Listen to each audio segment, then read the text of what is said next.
Kana akatambi akazalidde omubaka akatambi kano kolaba kazalidde omubaka Luttamaguzi Semakula ateeka kamuzalidde ebizibu oluvannyuma lw'okumusindikira abantu abatanaba kutegeerekeka abaagala okumumiza omukka omusu. Bano nno amawulire agaliwo galaga nti bano nno basindikiddwa omukulu Mathias Mpuuga Nsamba olw'okubanga Hon. Luttamaguzi Semakula ate yategeezezza ku mikutu egisinga nti omukulu Mathias Mpuuga Nsamba bw'agezaako n'alemera mu kifo Kyagulanyi Ssentamu Robert Babwanyi kye yamugobyemu ekya Commissioner Parliament agenda kuba akolera Museveni ate ng'abantu baali bamulaba dda. So ebigambo bino bireetedde omukulu Honorable waffe omukulu Hon. Luttamaguzi Semakula okubanga ate kati Mpuuga ayagala kukozesa state okumukwata n'okukonoona obulamu bwe. Naye twebuuza Mathias Mpuuga Nsamba nti yeeyitaani ogenda mu maaso n'okukola by'akola ng'alowooza nti nno bino birina kye bimwongerako. Ebintu bino bigenda mu maaso n'okukolebwa naye nga bikolebwa kubanga ababikola tubamanyi bulungi nti kye bali mukola kyamu era bategeera bulungi nti His Excellency the President of Uganda Kyagulanyi Ssentamu Robert Babwanyi ly'essuubi lya bannayuganda kyobula bagenda ne bakola ebintu ebitasaana oba ebintu ebitali byansa. Naye nga ffe tukusabira omukulu Hon. Luttamaguzi Semakula tukusabirawo bonna abakwesimbamu okumazaako obulamu bwo oba okutuusaako obulabe bonna tubakwasa Mukama Katonda. Kwa kuno ku nsi kwe tuli Katonda ffenna yatuteekamu. Tewali ayina deeti ya muntu nti no deeti yono yagenda okufa deeti yono yagenda okusaanyaawo. Twongera obajjukiza n'okubategeeza nti buno obulamu bwe tulimu bulamu si bwagamba nti bwaki wabula bulamu bwaffe ffenna nga bannayuganda. Era twongera okusuubiza abantu nti mu kaseera nga tutunula okulaba etutereeza tutya eggwanga lyaffe tulina okwegendereza abantu abamu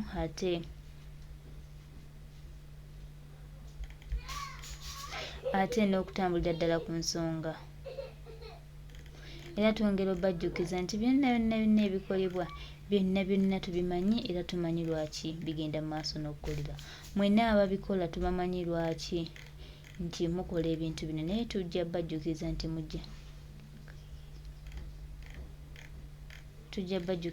nti byonna tujja bitegeera era eggwanga lyaffe lijja kunona. Mpuuga n'akabinjako tubamanyi. Oyo politics wamwe gwe mutandise okutwala emmengo mbunuupu yevuma kabaka ebyo tebigenda kubayamba. Oyo abeedi akugamba mbunuupu yevuma kabaka lwaki teyeesimbyawo mu kabiina ako aka PDP bwe yalabanga ekibiina kivuma kabaka. Kubanga ebiseera ebisinga kabiina ke kubanga oyo abeedi yali mu kabiina ke nga tasobola kuwangula yadde bwerosi. Bano ne bamuwa lwaki yesiba munuupu yevuma kabaka. Anti wuliriza nze kyenkugambye kubanga ono kintu mwana muto mu politics ali wano buli muntu anoonya kuvunza munne. Sinnalabayo muntu gwe mugamba mbunuupu ewandiika bano abavuma kabaka tewaliiwo wekyali kiwandiikiddwa bwane bavuma kabaka. Ffe tumanyi be mubala ngera bwe tulaba abamu abawogerano mu parliament ffe ng'aba Buganda naye ng'omubuuza wali oleeseeyo motion ebbanga ly'oludde mu parliament ekwata ku Buganda. Kakati no sebo kino njagala kukimugamba President waffe Kyagulanyi omu ku basinga okwagala Buganda wa DP ndiriza nze nkugende wa DP era bano abaana be mwesibako olw'ebyobufuzi byammwe bibalemeredde nga museerera mugenda muggwerayo mbusimanyi nuupu yevuma kabaka. Njagala nze nkutereddewo miliyoni yange enamba genda ondeetera ekyo ekitabo gye bawandiika abanuupu abavuma kabaka. Kubanga twagala kusiba ngongo ntwale eno nsonga nkulu kuba ono mutabani wa Bedi bwanika ono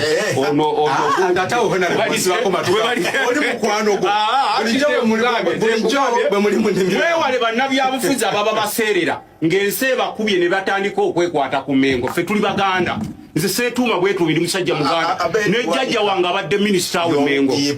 Dr. Jakaluyoyo. Ate okwawukana kino kiwulire okwawukanako ne ku balala nze kabaka yampa sikulu fees ng'asobe Makerere obadde okimanyi. N'olwekyo kati bano boowulira bannabyabufuzi abaseerera bano ng'ensi etandise okubategeera bazze bazanye emizannyo gyabwe tewali mwana wa Nuupu bafuutu soja baffe tusinga okwasa abasajja Kabaka ekitiibwa era nze newe giba mizannyo nga wabaddewo ebiki byonna ffe tusooka okuwaayo kubanga ffe tukimanyi nti Kabaka ye Kabaka waffe era wano mu Buganda nga bagoba Abaganda ku ttaka Mwami Museveni gwe wagira ssebo nga bagoba Abaganda ku ttaka ffe tubadde tuyimirawo negolooza lwaki mu budde buno batandise kudda eri mbu Nuupu evuma Kabaka mbu Nuupu y'abasiyazi ng'omugamba nti owaaye nga bw'otegedde nti Nuupu evuma Kabaka tuleetere ekyo ekitabo ky'olaba ekirimu abavuma Kabaka kubasebo mukama wange nange sisobola kukkiriza muntu yenna avuma Ssaabasajja Kabaka ne pulezidenti waffe tasobola kuvuma pulezidenti waffe Kyagulanyi tasobola kuvuma Ssaabasajja Kabaka n'abaana ba Nuupu kati abo abanoonya politikisi waabwe ow'obutaala wa bulingi n'abalaba nti ensi ebalemeredde ne batandika okwekweka emmengo mbwe ekitugobeza mu Nuupu ekitugirabisa obubi mbwe aba Nuupu bavuma Kabaka teri mwana oba fuutu soja teri mukulembeze wa Nuupu asobola kuvuma Ssaabasajja Kabaka kuba Ssaabasajja Kabaka yeetabiro yaffe ng'abantu ba Buganda.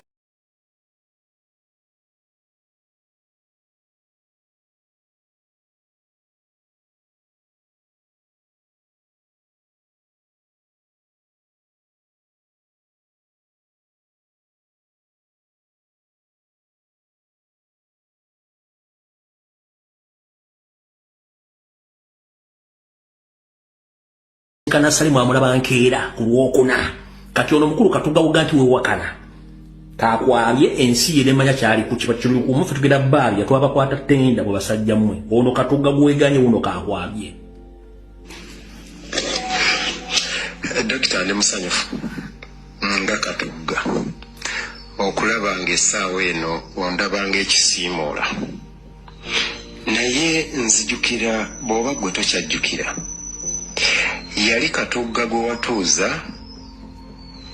omugambe nti NUP tegenda kutuuka 2026 n'olw'ensonga ewe mba nkyetaaga ebyobufuzi oyagala ontwale njogere n'omuntu asobola okuntuusa mu byobufuzi ebyesiimisa nagezaako kuwooza muntu kyoyo wambuulira nti tugende tumitinga essale nenkugamba olunaku lwewaŋŋamba zaali ennaku z'omwezi 25 2022 omwezi gwali gwakuna oba teweerabidde kituufu ne twawukana mu ntambula gwe n'onsookayo nasanyuka nti bwewakomawo gwe wadda Nammondu nenkugamba nabuliddwa transport yandeeta Indako agambye omwaka 2020 na bano nabatandika mwaka ki abajjukira bano nabatandika mwaka ki kana akabinje nakatandika mwaka ki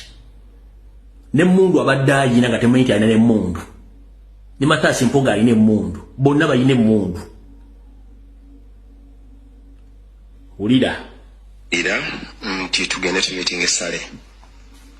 nenkugamba olunaku lwewaŋŋamba zaali ennaku z'omwezi 25 2022 omwezi gwali gwakuna bwe batoweerabidde kituufu ne twawukana mu ntambula gwe n'onsookayo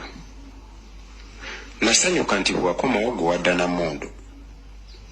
nenkugamba nabuliddwa transport yandeeta ate nga wali omunsuubiza nabwe kityo kaali kakodyo nga nze Katugga obutagwa mu trap yo ku ssaawa eno oba oyogera nti Kunga yaleese obuzibu ewuwo mu constituency nange neebuuza nti bakansala ba NUP bakulemye batya okumaakuma okubeera obumu nga bakukkiririzaamu weegaana office tubuulire eyo gy'olina mu constituency eri luddawa era otuwa ekifaananyi kyayo kituufu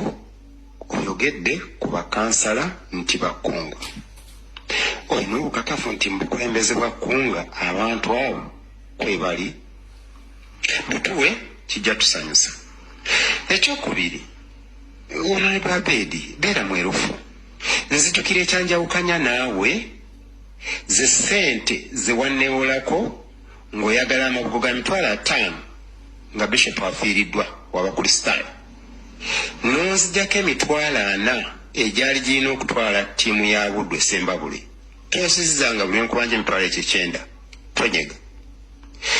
ekyokusatu ekyanjawukanya naawe ke kamotoka ke twagula ng'abantu ba Tumakasi tusobole okusomba kasasiro mu Masaka City gwe kennyini n'okapangira olukwe ne kabula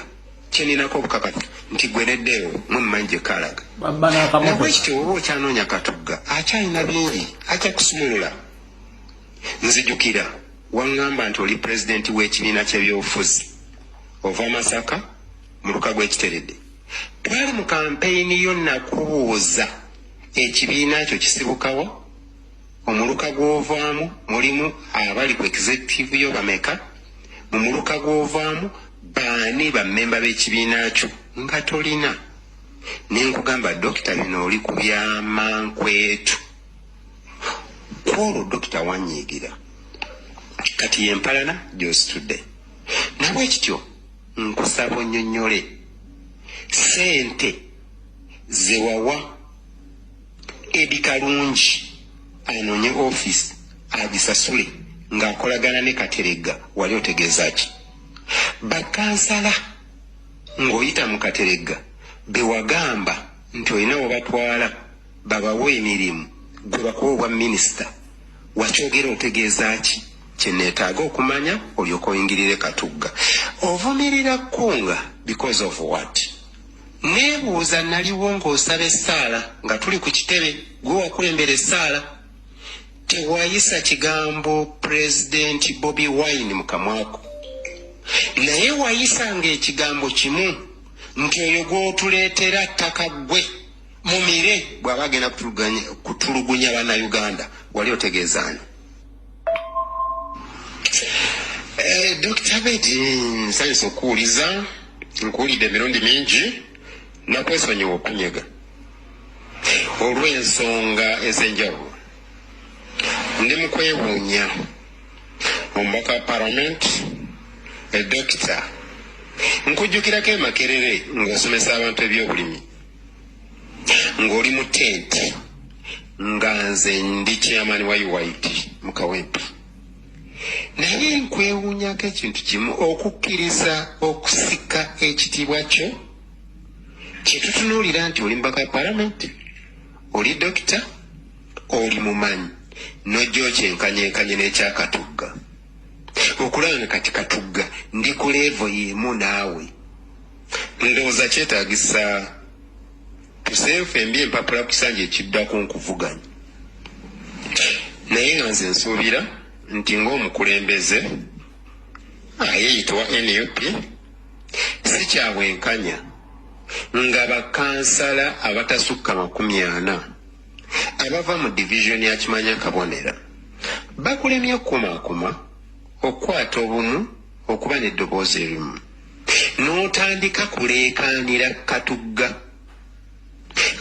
gw'osumulula tomutegeera asirise bw'onaawo neetaaga ŋŋenda kutandika era ntandise leero dokita njagala nzikirize nti gwe wajja n'osaba mukyala Florence Namayanja Katugga akuyambeko mu kaluluko bwe ntuuka nina ebibuuzo bye nnakubuuza mu bibuuzo bye nnakubuuza mwalimu ekibuuzo ekigamba nti nga ggwe pulezidenti wa PDP mu mulukamoova abakulembeze b'olina be baani dokita nkakasa toyina kituufu nakuddamu nekugamba oba tolina kitegeeza tugenda kutandikira ku 0 bwe gwali twatandikira ku 0 dokita olina kyeweerabidde nti Katugga ekimu kufuula nti tokyawulira bwagazi gyali kugamba nsonga ntuufu gwe waŋŋamba nti Bobi Wine tasaanidde kubeera pulezidenti olw'embeera ze ng'omuntu dokita gwe kennyini waneewolako sente ng'oyita muddeewo $50 gyali gya mabugo $40 gyali gya ttiimu ya Buddu ng'egenda Sembabule dokita buli lwenkusaba sente ezo okitwala bubi era olabira ddala nga byenkola si bye wandyagadde naye nkujjukiza nti Katugga gw'olaba nti talina mugaso naye kyavudde alaba lwaki ebbanga lyonna nina obukakafu kuba naliko emyaka 10 ku palamenti buli mbaka wa palamenti bamuwa ssente za ofiisi ya constituency oba wewakana wa ofiisi ba ali gye balaze tulage ofiisi yo ng'omubaka wa palamenti mu kimanya kabonera eri luddawa tusuubira nti olwaleero we bunaazibira ng'otwadde ekifaananyi kya ofiisi yo netegeera weeri bwe kiba tekiriiyo tulina obukakafu ali gy'alaze yeeyo eyakimanya kabonera. Ebyo muwulidde bigambo bitukuvu be abasajja ba Deep Block era ye mukulu Abedi Kapale Bwanika akomunda bya abasajja ne tubadde nabo nalwana nabo for the last 3.5 years ne mulyoka muntu alaganya ne mupita kimwagala nganze. Oyabadde Kajubi Fred Lumbiye nga alina obubaka obw'enjawulo bwali mu kuyisaawo era bwategeeza eggwanga twongera obajjukiza n'okubategeeza ebintu bingi bigenda tuukawo ebintu bingi tugenda biraba ebintu bingi tugenda biwulira naye twongera okujjukiza buli omu nti Pulezidenti Kyagulanyisa Entamu Robert Bobi Wine Bannayuganda bamukkiriza Bannayuganda bamwaniriza Bannayuganda kwegamba baaliwo okulwa Pulezidenti so gwe ne boonayogera ki ne boonakola ki tebikyatukwatako kati nono mpuga gwe nawulidde boogera genda omubuuze Masaka ya mina kye mutugamba ffe tujja mbajjukiza buli kaseera ndi Kyagulanyisa Entamu Robert Bobi Wine ly'essuubi lya Uganda naye munaakola mutya mpuga naye munaakola mutya temugenda tuusa gye mwagala kutuusa His Excellency the President of Uganda Kyagulanyisa Entamu Robert Bobi Wine yabayitako nnyo kigenda kuba kizibu nnyo okumusanga oba okumukwata. Omuntu abagamba nga wali basajja mmwe muzannya n'obote Beni Kiwanuka aleese enkola egenda okuyamba Uganda ne Buganda Beni Kiwanuka tasobola na kufukamira wano ani anaamuwagira ne mugenda n'obote kati mulabe bye twakungula ne mukwano gwa mobote n'olwekyo ebiseera bya leero tetugenda kukkiriza bukundi buno bugenda kuzanyira ku Kyagulanyi bino tulize byange nga bwe mwazanyira ku Beni Kiwanuka ne mutunda Buganda ne Uganda twali badde wala nnyo singa mwawuliriza ebigambo bya Beni Kiwanuka ne mwawuliriza by'obote era kuzanyo Dr. Bote obote n'akomawo n'abasasula ebyo be yabasasula ffe waffe eruweero tubala buwanga n'olwekyo essaawa ya leero ssebo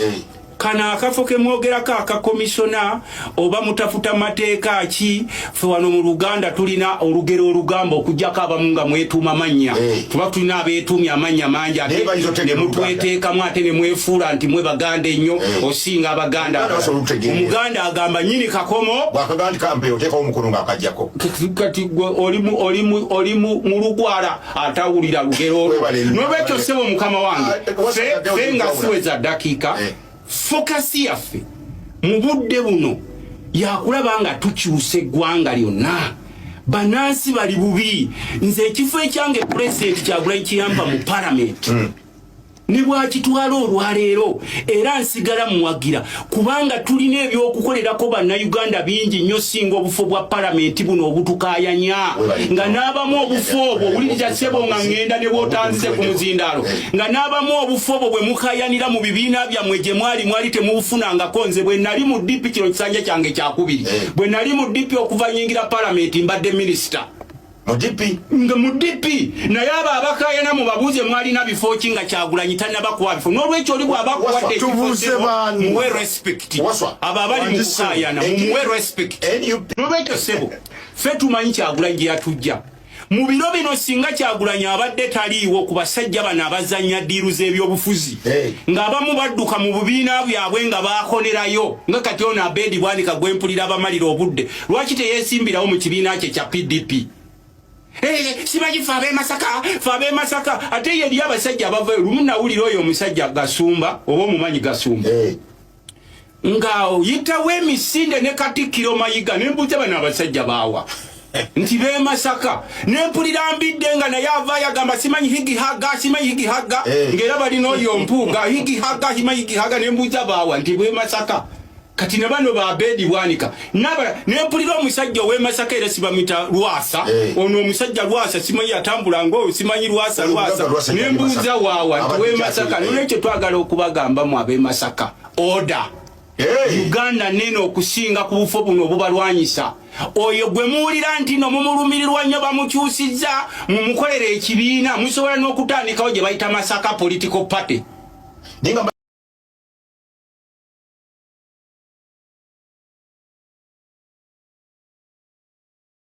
oyo ayitibwa Omubaka Honorable Luttamaguzi Semagula ensonga ajogedde kugwe kirumye genda onye ku mazzi nenga ye Honorable Luttamaguzi Semagula tweyanziza nnyo n'obubaka obwo obulungi obuzimba eggwanga ate obutwala Uganda mu maaso tuli basiimu nnyo mukama waffe